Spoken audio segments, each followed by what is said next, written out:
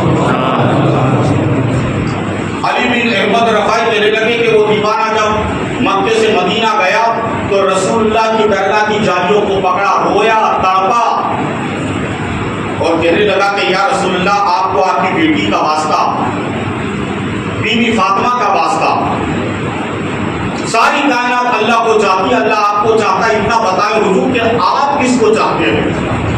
حسین و حسن کا واسطہ یا رسول اللہ آپ کس کو چاہتے ہیں؟ ہو سکتا ہے کہ آج کا کوئی حاجی اگر بیٹھا ہوگا مسجد میں اور بیٹھے ہوں گے 10-20 لوگ، ہو سکتا ہے ان کے دماغ میں یہ خیال آئے کہ یار یہ رفیق عالم حسینی صاحب جو جلال آباد شریف درگاہ سرکار قطب اعظم سے آئے ہیں یہ کیا بول رہے ہیں؟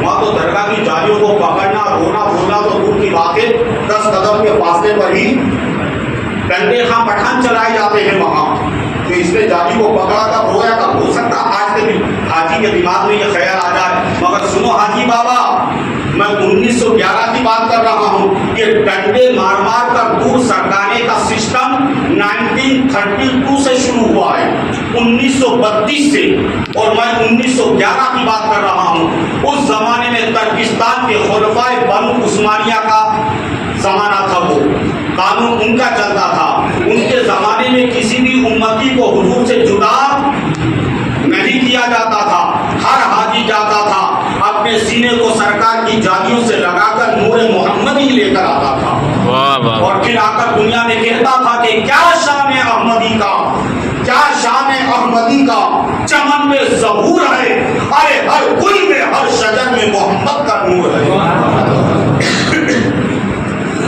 تو اس زمانے میں مار مار کر الگ نہیں کیا جاتا تھا، سرکار کی درگاہ کی جالیوں کو پکڑا، رویا اور کہنے لگا کہ یا رسول اللہ آپ کی بیٹی فاطمہ، زینب، کلثوم اور رقیہ کا واسطہ، آپ کو آپ کے شہزادے حسین و حسن کا واسطہ، اتنا بتائیں کہ ساری کائنات رب کو چاہتی ہے، رب آپ کو چاہتا، آپ کس کو چاہتے ہیں؟ لوگوں، سرکار دو جہاں کی درگاہ کی جالیوں سے آواز آئی، میرے دیوانے امتی مجھے سے پوچھتا ہے کہ میں کس کو چاہتا ہوں؟ کیا تم نے پڑھا نہیں یا کسی سے سنا نہیں کہ ساری ساری رات سجدے میں سر رکھ کر رب حبلی امتی، رب حبلی امتی، رب حبلی امتی کون کہتا تھا؟ اور ٹھیک تو پوچھ رہا ہے تو سن، ہاں یہ ساری کائنات رب کو چاہتی ہے، رب مجھ محمد کو چاہتا ہے، اور میں اپنی امت کو چاہتا ہوں، میں اپنی امت کو چاہتا ہوں، میں اپنی امت کو چاہتا ہوں۔ مسلمانوں، ناز کرو اپنے مقدر پر کہ تم غلام محمد مصطفیٰ ہو، گرو کرو اپنے بھاگیہ پر کہ تم سیوک ہو محمد رسول اللہ کے گھر کے، فخر کرو اپنے نصیبے پر کہ اللہ نے تمہیں ایسا حبیب عطا فرمایا کہ جس کی مثال نہ کل تھی، نہ آج، نہ آئندہ کبھی ہوگی۔ کون نہیں جانتا یار کہ حضور کی امت میں پیدا ہونے کے لیے بڑے بڑے پیغمبروں نے، بڑے بڑے رسولوں نے، بڑے بڑے نبیوں نے آرزو کی اللہ ہمیں محمد کا امتی بنا دے۔ اب روڈ کی جامع مسجد میں آنے والوں اپنے دل پر ہاتھ رکھ کر سوچو، اللہ کی قسم دیتا ہوں تم کو کہ حضور کی امت میں پیدا ہونے کے لیے تم نے کوئی منت مانی تھی، کوئی دعا مانگی تھی؟ ارے بغیر منت کے، بغیر مراد کے، بغیر دعا کے خدا نے تم کو ان کا بنا دیا، ان کو تمہارا بنا دیا۔ ورنہ موسیٰ پیغمبر جب طور پہاڑ پر گئے اللہ سے بات کرنے، بات کرتے کرتے ہمارے حضور کا ذکر آ گیا، تو حضرت موسیٰ پیغمبر جلیل القدر پیغمبر ہے، حضور کے بعد سب سے زیادہ قرآن پاک میں انہی کا ذکر ہے۔ جو روح کھینچنے والے فرشتے کو تم لوگ کیا بولتے ہو؟ ارے روح نکالنے والے فرشتے کا نام بھی معلوم نہیں، آج نہیں تو کل اس سے پارا تو پڑھنا ہے یار۔ اسرائیل، کیا اس کو دوسرا نام ملک الموت کا فرشتہ؟ جب پیغمبر موسیٰ کے پاس آیا تھا نا، ایک جھاپڑ دیا اس کو، ابھی بھی کانا ہے وہ حضرت، ابھی بھی موت کا فرشتہ ایک آنکھ سے کہا ایک ہی جھاپڑ میں آگ پھوڑ دی تھی پیغمبر موسیٰ نے. اتنے جلالی ہے. اس سبجیکٹ پر مجھے بھی ڈسکس نہیں کرنا ہے, میں تو ان کے جلال کا ایک سیمپل یا ایگزامپل دے رہا ہوں. بہرحال تو وہ پیغمبر موسیٰ جب دور پہاڑ پر گئے اور باتوں باتوں میں جب ہمارے حضور کا ذکر آیا تو موسیٰ پیغمبر بولے اللہ میں تیرا کون. خدا نے فرمایا کہ موسیٰ تم میرا کلیم. کلیم عربی زبان میں اس کو کہتے ہیں کہ جو فیس ٹو فیس بات کرے, آمنے سامنے بات کرے, بغیر کسی وسیلے کے بات کرے. خدا نے فرمایا موسیٰ تم میرا کلیم. حضرت موسیٰ پیغمبر بولے اللہ میں تیرا کلیم تو محمد میرے کون. خدا نے فرمایا کہ موسیٰ محمد میرے حبیب ہیں. حبیب اس کو کہتے ہیں عربی زبان میں جس کو سب سے زیادہ چاہا جائے. تو خدا نے فرمایا کہ وہ میرے حبیب ہیں. موسیٰ پیغمبر بولے اللہ ایک بات پوچھوں. کب پوچھ موسیٰ, مجھ سے نہ پوچھے گا تو میرے رازوں سے پردہ اٹھانے والا کون. کہ اللہ اتنا بتا کہ میں تیرا کلیم, ہاں. محمد تیرے حبیب, ہاں. اللہ بس اتنا بتا دے کہ یہ کلیم اور حبیب دونوں میں فرق کیا ہے, کیا فرق ہے دونوں میں. اللہ تعالیٰ نے فرمایا کہ سن موسیٰ بے شک تم میرا کلیم, محمد میرا حبیب. کلیم وہ ہے جو میری ہاں میں ہاں ملائے. کلیم وہ ہے جو میری خوشامد کرے. کلیم وہ ہے جو میری مرضی پر چلے. حضرت موسیٰ نے جلدی سے کہا کہ اللہ حبیب کون ہے. خدا نے فرمایا کہ موسیٰ حبیب تو وہ ہے کہ جس کی ہاں میں میری ہاں اور جس کی نہ میں میری نہ. وہ ہاں کہہ دے تو میں ہاں کہہ دوں اور وہ نہ کہہ دے تو میں نہ کہہ دوں. پیغمبر موسیٰ نے کہا اللہ اس کے علاوہ اور کیا فرق ہے. تو خدا نے فرمایا موسیٰ تو میرا کلیم, محمد میرا حبیب. کلیم وہ ہے جو خود اپنی غرض سے چل کر تو پہاڑ پر میرے پاس آئے. میں نہ بلاؤں نہ کو, میں نہ بلاؤں, خود اپنی غرض سے چل کر تو پہاڑ پر میرے پاس آئے. حضرت موسیٰ بولے اللہ پھر حبیب کون ہے. فرمایا کہ حبیب وہ ہے جو معراج کی رات اپنے گھر میں سوئے, میں خود جبرائیل کو بھیج کر ان کو اپنے پاس بلا لوں. جب یہ بات پیغمبر موسیٰ نے سنی تو بولے اللہ پیغمبر نہ بنا, محمد کا امتی بنا دے. اللہ نے فرمایا نہیں موسیٰ یہ نہیں ہو سکتا. ہاں معراج کی رات ان کے پیچھے کھڑے ہو کر نماز پڑھ لینا, مقتدی بنا دوں گا امتی. اور ہم کو تو اللہ نے یوں ہی امتی بنا دیا. ناز کرو اپنے مقدر پر, گرو کرو اپنے بھاگیہ پر. اسی لیے اللہ نے فرمایا کہ لقد من اللہ علی المؤمنین اذ بعث فیہم رسولا. تحقیق کہ اے ایمان والو میں نے تم پر بہت بڑا احسان کیا کہ میں نے اپنا حبیب تمہیں دے دیا. اللہ تعالیٰ مجھے اور آپ کو سچا غلام محمد مصطفیٰ بنا کر رکھے. وآخر دعوانا الحمدللہ رب العالمین. جن لوگوں نے سنتیں نہیں پڑھی سنتیں